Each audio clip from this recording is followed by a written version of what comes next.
Is the individual here that we talked? No? All right, let me know later if... In fact, seat the person back where you are, and then I'll talk to her later. All right. Ready to go? Yes. Ready to go, defense?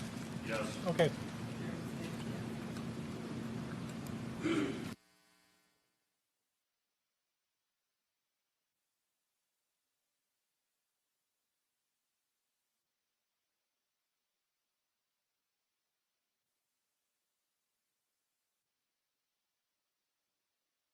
Folks, and you can be seated. And I have overruled the last objection, so go ahead, Mr. Mayor. Mr. Hernandez, you had indicated that you have provided with both the defense and the state with your full footage from the night of August 25th. Is that right? Yes. And you did that through an attorney from a law firm from Madison, correct? Yes. And that's an attorney whose firm is also providing services to the defendant in this case. Today is the first time I'm hearing of this, so I don't have any bias because I just heard about this today. After this incident, the shooting occurred on August 25th, 2020, you posted videos in support of the defendant after that, correct? Can you repeat the date one more time? After the shooting on August 25th, 2020, you posted on social media in support, didn't you? Define support.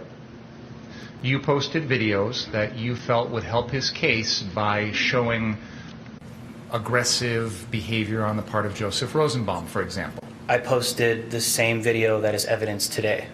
And in that associated with that video, you made some disparaging remarks about Mr. Rosenbaum, didn't you? What would you say is that? Do you remember what you said? I'd like to hear it. So you don't remember what you said? I have no idea. I post on Twitter many times a day. I posted many videos. If you could specify what exactly you're talking about, I could correctly answer you. Sir, I tell you that I don't typically permit lawyers to remind people that they're under oath. And it's happened a few times in the case here. It's not permitted. I don't think most judges do allow it. Of course, they're under oath. So it's actually a suggestion by the questioner that the witness is not being truthful, and you're welcome to argue that at the end of the trial, but don't use it as a preface to your questions. Okay? have you ever posted anything on social media Yes. in support of Kyle Rittenhouse? One could argue yes. You've also been watching this trial while it's been going on, correct? Yes. And when you've been testifying, you've been referring to the defendant by his first name, Kyle, correct? Yes. And you've been referring to the first person that he killed as Mr. Rosenbaum. Yes. Instead of Joe or Joseph, correct? Is that yes? Yes. Do you, as you sit here today, do you personally know the defendant? No. But yet you call him by his first name? That's his legal name. What else am I supposed to call him? Mr. Rittenhouse or the defendant? I'm going to interject here.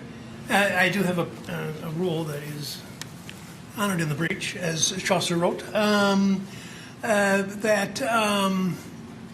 witnesses are to be addressed formally, so that there's no distinction between classes and races and that type of thing. Except I do permit an attorney representing the defendant to use a first name, because that would be the normal mode of address between a lawyer and a client. I would tell you that throughout this trial and every other, people slip into calling people by their first names, and if it's brought to my attention, then I discourage it or even stop it. But just so you know, it generally should be Mr. Rittenhouse and Mr. Rosenbaum, okay? Okay, thanks. You testified that you observed Mr. Rittenhouse. You made a hand gesture. You characterized him as trying to de-escalate the situation. Is that right? Yes. Were you wearing your body cam when that happened? Yes. Do you have footage of that? Yes. Have we seen that yet? It's been submitted to you guys. Right, but has it Was it played when you testified? No. You also characterized, well, there was a video that was played of the incident at the Ultimate gas station with Mr. Rosenbaum and the dumpster. Fair to say? The flaming dumpster. You were personally at that location when that all happened, correct? Yes. Was the defendant? I cannot recall. I was not there. Or I can't You were there. recall he was there or not. Yes, I was there. You never saw him at that scene, correct? No. You also mentioned that at one point you observed a fire at a mechanic shop. Do you Yes. remember where that was? It was a couple blocks away from Sheraton. I don't remember exactly. That was some tires Yes. that were on fire in the middle of that lot, correct? Yes. And you have no idea who started that fire? No. You're not here testifying that Mr. Rosenbaum started that fire? No. You're not here testifying that anyone else in this case started that fire, correct? I have no idea who started that fire. In the video that we played earlier, this is the video where you're walking down the street, you see the tipped over garbage can in the road, people lighting on fire, and then you start walking in the same direction as the defendant. Do you remember what I'm talking about? Yes, Rosenbaum. It was Joseph Rosenbaum. It was Rosenbaum furthest south on Sheridan, Mr. Rittenhouse, and then I don't know if you know this individual. There's a Richie McGinnis. Do you know who that is? Yes. And he was heading in that same direction between you and the defendant. Is that fair to say? Yes, based upon the footage, yes. And you're aware that there comes a time in the video that you made where the defendant starts to run. Do you remember that? I didn't make any videos. Recorded. Yes. There comes a time in the video you recorded in which you saw Mr. Rittenhouse start running. Is that fair to say? After Joseph Rosenbaum was lighting a fire in the middle of the street, he had his face covered, and he stopped and started going towards car source 3, walking. And a couple seconds after, you see Kyle Rittenhouse walk past the frame with a fire extinguisher. The question I was asking you, though, sir, is there comes a time after that where in your video Mr. Rittenhouse starts running towards that car source. Do you recall that? Yes. And Mr. McGinnis, who is between you and the defendant, also starts running. Yes. And you start running. Yes. Why? Because the rioters were saying en route to car source, en route to car source, and someone yelled out either burn in hell or burn inside or burn it down. It's hard to make out. But they were clearly displaying riotous, arsonist behavior prior to that, and covering riots all of 2020. I could tell something violent was about to happen. Such as an arson or a fire? Yes. What else could possibly have? At the time, that's what I was thinking. So you were mostly concerned about running to get there in time to cover what you thought was going to be a fire. Yes. Was your decision to start running based on you seeing the defendant start to run? No. So you just independently decided to run at that time? I just told you, people were saying en route to car source. Someone said burn in hell, burn it down. And the prior nights, the rioters were burning down buildings in Kenosha. The people that you quote as saying those things, they're walking down the middle of the road, weren't they? Some were walking, yes. The people that say those things don't start running at the same time you do they? I couldn't tell who said it. Did you, these people you're characterizing as arsonists, rioters, whatever language you're using, were any of them running towards the 63rd car source? Some were way ahead of me, in front of me, so I wouldn't be able to tell. So you didn't know whether those people way ahead of you were running or not? No, it'd be too far to tell. So I know you said you started running. What other people around you were running at that very moment? If you know. Richie was in front of me, So I think Richie McGinnis was the one that started running, and then while we started hearing all of the noise and people saying burn it down, that's when I started to go run towards the car source. So one of the factors in your decision to start running was the fact that you saw Mr. McGinnis start to run. Yes, one of the factors. And you you post on Twitter, correct? Yes. And you have a Twitter name that is at Drew H Live. Yes. Is that right? And Drew H Live is your show that you have, or your website, correct? Yes, on YouTube. Okay. And you tweeted about this incident on the night of August 25th, didn't you? Yes. Shortly after everything happened. Yes. And you were talking about an armed citizen who opened fire on a rioter, Yes. right?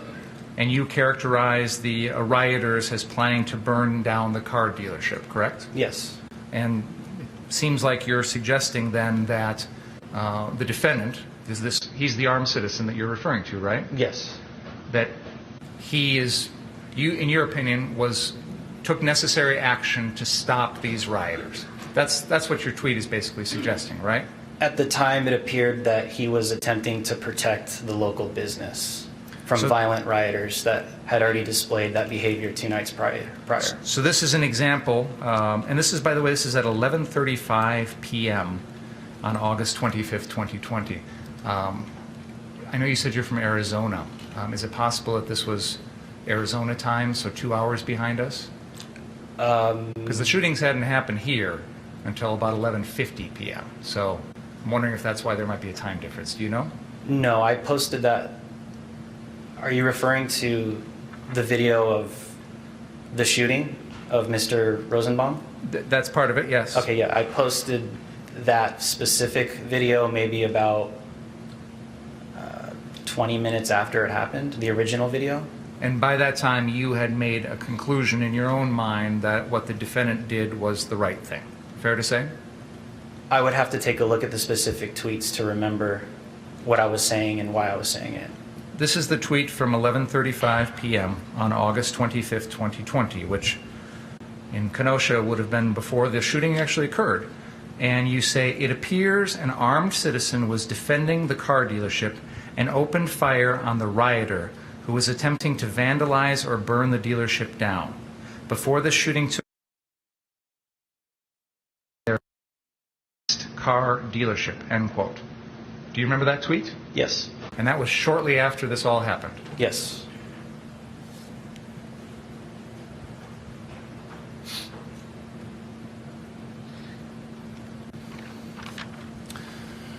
Now, you were also asked if you had observed various individuals that night, and you've told us about your observations of Joseph Rosenbaum. Fair? Yes. And have you showed us or talked about all of the observations or videos that you have with regard to Joseph Rosenbaum? Yes. Do you know if you have any that pertain to Gage Grosskreutz? No. Okay. No, I don't know, or no, I don't.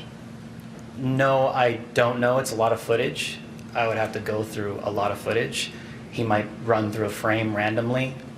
So that's what I would say. Can we pull up Exhibit 152, please? And we're going to play this at the 1 minute and 51 second mark.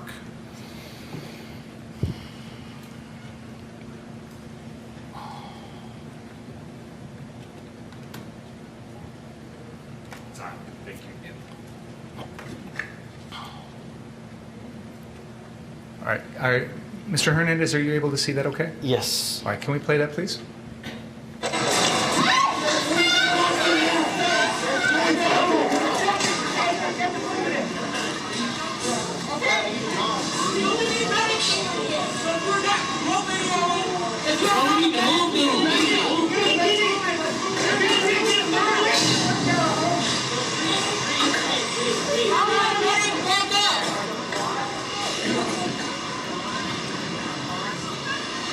Pause. There is an individual who is crouching on the ground wearing a blue hat with what appears to be some white lettering on it. Do you see the person I'm talking about? Yes. Do you know who that is? I do not right now off the top of my head. Is there any disagreement that that's Gage Grosskreutz? And you were recording this because there's someone on the ground there that appears to be injured and is being treated by medics. Is that fair to say? Yes, because they were rioting. Okay. Let's go to exhibit number 153. Oh, Karen, are you okay? Do you need a tissue or anything? Okay. Let's go to exhibit 153 at the 40-second mark, please.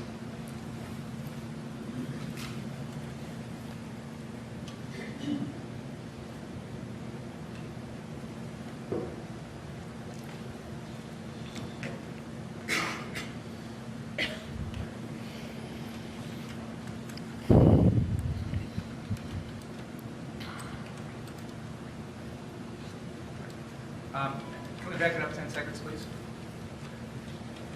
Go ahead.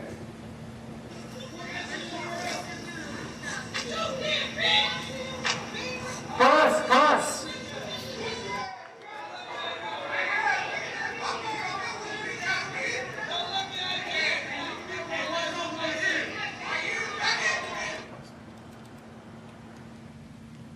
Mr. Hernandez, is this video that you recorded on your body cam? Yes. And did you see something that was being shown in your direction? Yes, a laser. Where was that coming from? I have no idea. You recorded this video maybe a lot or two away, a house property away from the 59th Street car source, didn't you? Yes. And that's a laser coming from someone who was up on the roof of that car source, right? Yes. And you're holding up your press badge because you're worried that someone who's pointing that laser at you is also, at the same time, pointing a gun at you, correct? Yes. And that made you fearful for your safety, didn't it? The context of this is the rioters had already attempted to get into spark some kind of confrontation. That's what I testified to earlier. Sir, So then they sir, went behind this sir. building and started throwing rocks at the people on top of the building. You're, Please listen to the question. Okay. my question was very simple. When that person on the roof is shining that laser pointer at you and you think that they're pointing a gun at you, that made you fear for your safety, didn't it? He didn't answer that. Question? What did you say? Asked and answered. He said Rule. yes. Do you recall the question? Yes, because I didn't want to be misidentified as a rioter. And you were fearful for your safety at that moment, weren't you? I'm always fearful in the midst of riots. Sir, at that moment, when that person on the roof is pointing a laser pointer at you and you think there's a gun pointed at you, you were fearful for your safety, weren't you? Because I didn't want to get misidentified as a rioter. Are you able to answer that question with a yes or a no? I will say in fairness, I think the witness has answered it now. Fair enough. I have no further questions. A couple.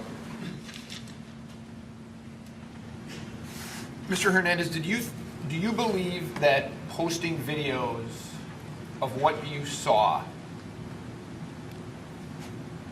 was done to help Kyle? No, because at the moment I posted all these videos on social media, I had no idea who Kyle Rittenhouse was or Joseph Rosenbaum the night of the riot. And the purpose of posting the videos was what? To report. I'm a journalist. I'm a reporter. Mr. Bringer had showed you a picture of or a video of the green laser thing. Mm-hmm. Any idea who did that? I have no idea. Nothing else. Any question?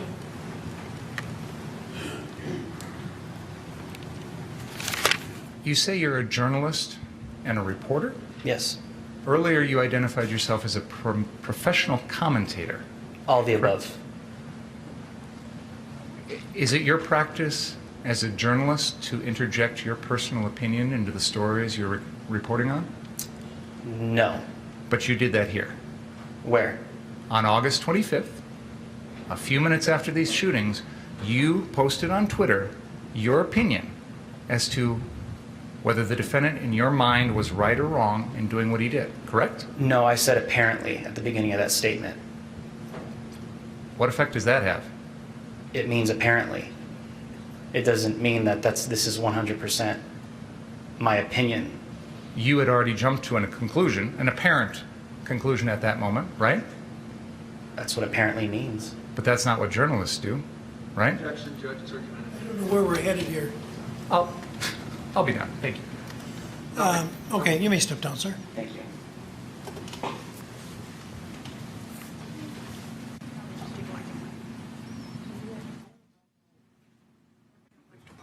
I move exhibits 152 and 153 to evidence, Your Honor. Objection. No. Received. Your Honor, we're to the point, I think, where we need to make black and I believe my associate has emailed the updated report to your clerk, and once that's done, I think we're done. I do wish that all the pictures that Nathan DeBrune viewed be published to the jury. I never did that when I moved them into evidence. You'll have to give the numbers you want to show to the Okay. jury, I can find that. but you can do that. You want just black and white. You want just black and white.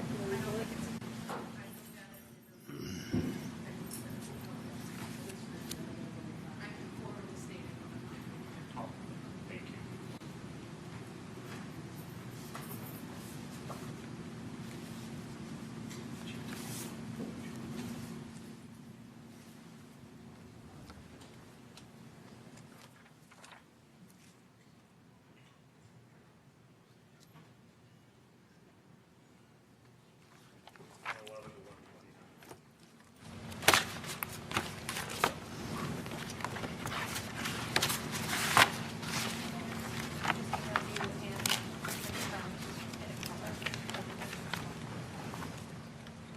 I don't think there's any difference. That's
Can I give those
getting to a place where you can play your videos again? Is that possible?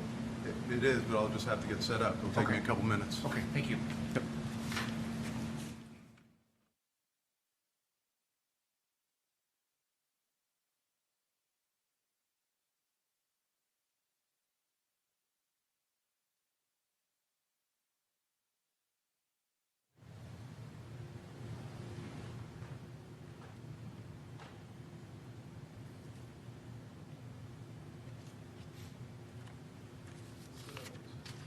Okay, thank you. Dr. Black, since we talked earlier, you have provided us with a 7-page document that contains some information regarding the modifications that you made to some of these videos. Is that fair to say? But specifically, the two videos that you asked me about that we use as demonstratives. Yes, sir. One of them was the video number 6. It's observation number 16 on your list. And this was one in which I had asked you earlier if you knew the source of it, and I believe you indicated at the time you didn't know where it came from. I said I knew that I had it. I just didn't have the exact name. That's Sure. right. Now that we've got some further information here, do you know where that came from? Yes, sir. And that would be the, moving by my cursor, the video that is denoted as the N as in Nora de Bruin video -img files.mp4. And that is Nathan DeBruin? It's whatever that video says. Okay. So you don't personally know if that was Nathan DeBruin or who it was, you just have it marked as a file name, basically. I have it marked as how it was given to me. Do you know when you got that video? Let me put it this way. Did you get that video since you prepared your preliminary report in July? I don't know. I can take a look at my other items here and give you a good... If you could, please.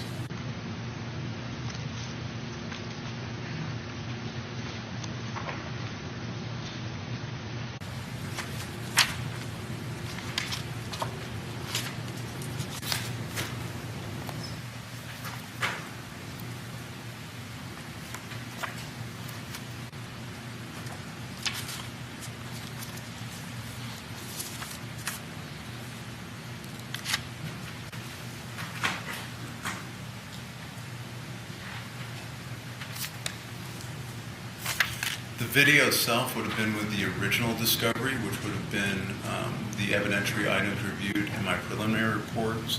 The interview statements of Nathan DeBruin that would have coincided with it would have been in the secondary discovery, which would be in my supplemental report. And with regard to this video, in the report you gave us since we last talked, it indicates here that you trimmed the video and it indicates you enhanced the levels. So you say you adjusted the contrast to 14.4 and the brightness to 175.1. Am I reading this correctly? You are reading it correctly. However, if you take a look slightly forward in the report, these are matched estimated values post-production. In other words, I didn't capture it at the exact moment I was working on this and during the last time we talked, and I matched the levels consequently. What do you mean you matched the levels to what? To the appearance of the video. In other words, what you're doing is you're adjusting contrast on one side of it, and if you want, I can show that to you. No, you can Okay, just describe it. that's fine. And you're adjusting brightness on the other. There are two slider items, so to speak. Sure. One slider goes up from 0 to whatever, the other goes down. I think we've done this a lot on our own personal cell phones. What I'm wondering is, how did you arrive at those settings for contrast and brightness? What were you comparing them to, or where did you get that from? The actual video. So you had a raw video from the source, which had a certain contrast and brightness level? The video that was given to me yes, sir, I had a raw video with... And then when you did work on that video, you adjusted the contrast and the brightness on your work to try and match the original? No. Okay. Misunderstanding. No, and I'm probably misspeaking. The process on this is I have a video, I cut out the piece I'm going to work on so I don't have it takes a lot of energy or computing power to work on it. It has that amount of frames, and then I process that piece. So that piece of video, I run through, in this case, with some very just simple processes, which is I level adjust, which is just simply adjusting the brightness and the contrast to see if I can get more clarity out of it. And then from there, I like what the clarity looks like because I can see a preview of it. Okay, it looks like I can see a little bit more, do whatever. I then put it into a no audio track, as we already discussed earlier, an MP4 file, and I say, it'd be nice if this was a little bit slower so I can make more sense out of it, and I simply adjust the frame rate. If it was 60 and I want it a little bit slower, maybe I'll start at a 10, maybe I'll go down to 6 until I can discern stuff. So that's what I'm describing. Big file original, raw. What was given to me is raw. Extract, same exact speed, no alterations, no nothing. Then the extract, levels enhanced, slowed, frame reduction. So what I'm getting at is when you have that extract and you're enhancing the levels, you personally are adjusting the brightness and contrast in that extract. That is absolutely correct. And you're doing that because you're hoping that by making those adjustments, it'll make things in the video easier to see. That's fair. And with regard to the rest of the document you gave us since the last time you testified, you also indicate that you did a similar process with the BG on the scene or BG on the go video, which shows the second set of shootings. Is that fair to say? That's fair to say. And again, with that, you adjusted the contrast and the brightness yourself. Yes, sir. And you did that because you were trying to make it so that things in that video were easier to see. Also correct. Okay. You played for us earlier that video on your computer, broadcast onto our TVs. Do you remember that? Yes, I do. And when you played it for us, you had it slowed down to a certain speed. Is that right? Yes, sir. I thought I heard you say earlier, and maybe I was wrong, I thought you said a quarter speed? That's what I thought it was. It's actually, and let's make sure we're talking about the right video. Which video? You're... The Brandon on the scene video. I think this is on the second or maybe third to last page of your most recent document. Right. So that would be, if you take a look on the original starting out at approximately 60 frames per second, that would be, I guess, page 4. And then it goes from 60, reduced down to 7.5. So the math would be a little bit around 8, down to 1/8.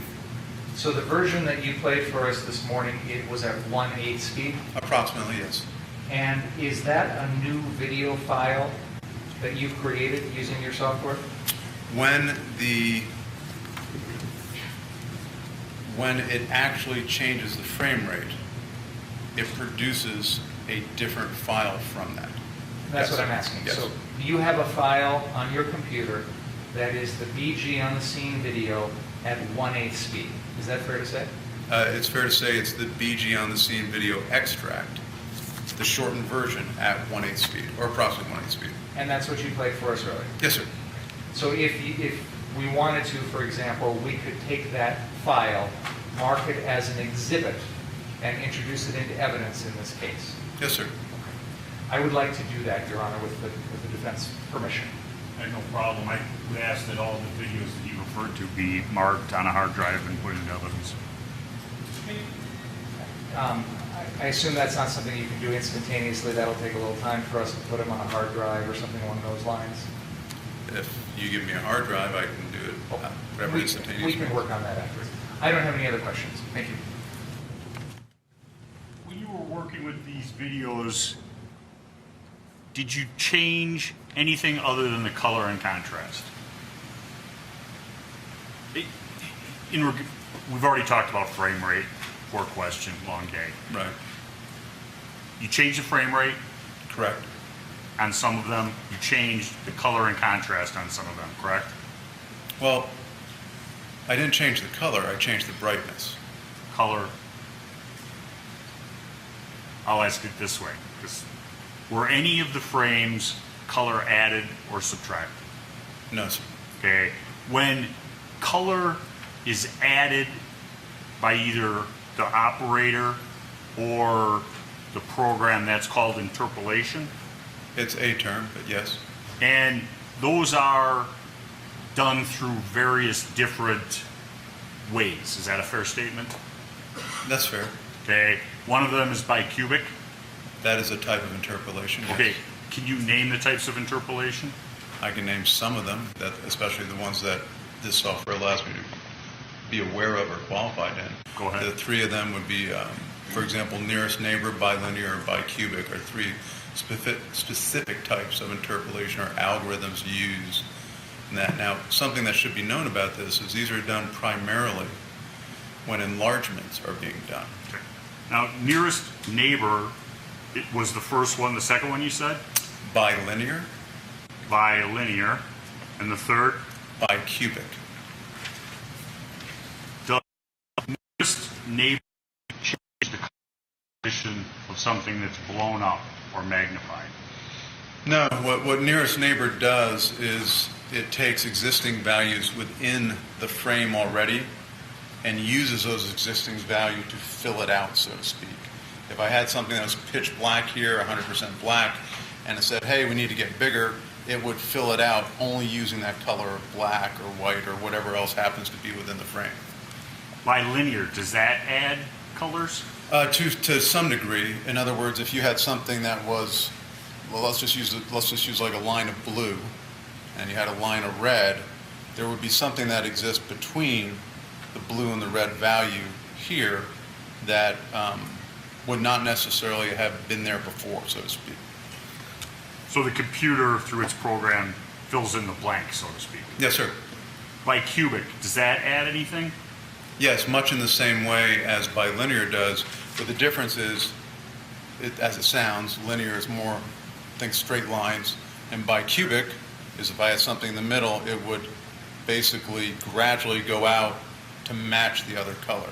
So if you were to think about it like a progression, you would start here, and if I have so far to go to get here, it would take a little bit more of each of that color, so you'd have a much more seamless image. You'll get much less jaggedness to it, that type of thing. And as you sit here today, is there any clip that you could take and just show by moving the bars, color and contrast, what happens? Not color, brightness and contrast, I believe. Yeah, I can actually. Could you demonstrate that for the jury? Take one of the standard clips.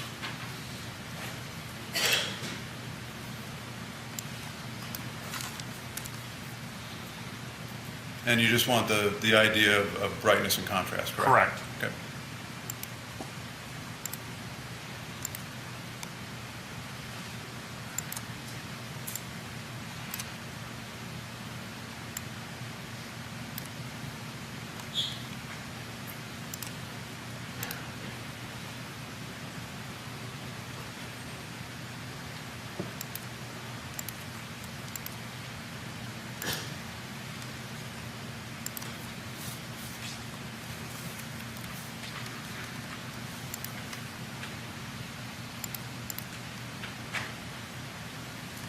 And I'm not going to change any frame rates, just show it as is? Correct.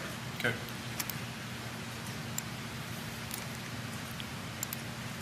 So what you can see on the screen is these two sliders up here. And I'm going to go down to a place that's got a little bit of something in it. And all I'm going to do is I'm going to slide this in that direction, and you'll notice it lightens up. If I were to keep sliding in that direction, it lightens up some more. If I wanted to get a little bit more contrast to it, and then as Mr. Binger has already described, I move them around to a place where I can get hopefully a little better understanding or clarity. And So what you just did on the slide on the top of the screen, that was doing both of those manipulations? yes, sir, one from one side, one from the other. Those are the two values in the report. And so basically what you've done is taken a video that is dark and unrecognizable and turned it into something that's useful. Yes, sir? And you haven't added anything to it? No, you can I haven't added anything to it, nor has the computer added anything to it. There's no interpolation being done with this other than the lightening and the algorithm for the lightening and the contrast, but there's no additional pixels being added. I'm not affecting the pixel count. And you did that on some of the videos that we've shown this jury previously. The 2 videos that have been demonstrated to this jury that I worked on, that I did the clips from, this is all that I did. There was other videos worked on that I did do enlargement and these type of things. They were done by nearest neighbor lossless. As far as I know, they have not been presented to this jury. Understood. Thank you, Doctor. Yes, sir. You may sit down. Thank you, sir. There's some housekeeping matters.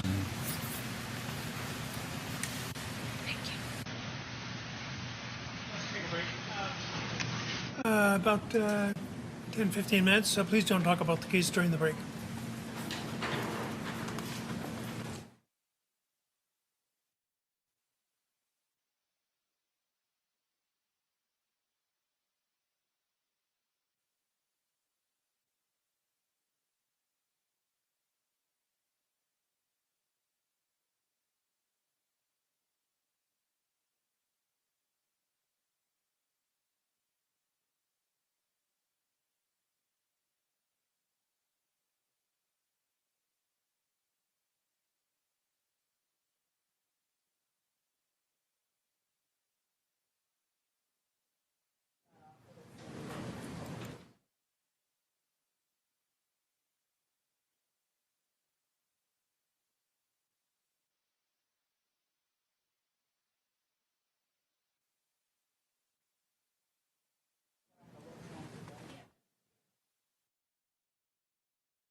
Dr. Black's CV and evidence. And I, Make your offer. You can talk about it now so that we can tell whether there'll be an objection, but make the motion in front of the jury, because when I give the instructions, I'll tell them that they're only to consider things which have been received. okay. I would make Dr. Black's CV, and I would submit Exhibit 142, the timesheet. And I know that Mr. Binger has objections to that, and I would have that changed to use the method that I used to identify them, but the times would still be the same. I don't have an objection to the CD. At this point, I'm not in a position to comment on 142 until I see the final version. All right, what else? At that point, we would rest. Is there to be a rebuttal case? Yes. How long? Well, we have one witness simply to verify 2 photos. That is what the defense wanted to report on. The length really depends on how long the defense wants to cross. I have like 3 minutes of questions. I didn't hear the last thing you said. I probably have about 3 to 5 minutes of questions for him. Based on the information I know now. Okay. Well, let's have them have their break, then we'll come in and take care of that. You ready with your witness? He's here. The defense had asked for these reports. I don't know how long they want to review them. He brought reports for almost everything he did. I think they're mostly interested in just the 2 most recent things. If there's going to be a fight over this, I'd prefer to have that fight before he testifies. So I guess I just don't know how long the defense wishes to review these documents they requested this morning. Well, why don't you give them, or if you have not already, give them the material now. They can look at it, and is there going to be a need for a lengthy delay? Probably not. I don't think so. Okay. Let's aim to start at 1:45, and then perhaps we'll be done with evidence by 3:15 or so, and then we can start talking about verdicts and instructions, and go to the jury tomorrow. Well, can we discuss that in more detail after the break, Your Honor? The timing? I mean, my thoughts are, there's been a lot of evidence, a lot of people are real tired. I spoke to Mr. Binger, and miraculously we agree. We'd rather do it on Monday. Sam, I would like to start another jury on Monday, number one. Number two, you know, where the jurors are here, and they've been here, it's a long trial, and Saturday? Oh, I see that's worse than Monday. I didn't hear you. I said I see that's worse than Monday. Whatever the court says, I'll make myself available. I'm just not sure, Your Honor. The way we're headed right now, it's going to be, you know, quarter two by the time we come back. I don't think we're going to be in a position to give them any jury instructions today. I wouldn't instruct them today. Sure. So, best case scenario, I think we're looking at beginning instructions tomorrow morning, first thing, and then between the two of those things could take us well into the afternoon tomorrow, and then we're starting deliberations at 3 or 4 on a Friday afternoon. I think that's less than ideal. Well, the alternative is to send them home until Monday, and then we'll have the same issue. We'll have the instruction and the argument on Monday. I think having them come back, if they need to deliberate further on Monday and into Tuesday, is, I think, preferential to having them deliberate Friday evening into a Saturday. All right.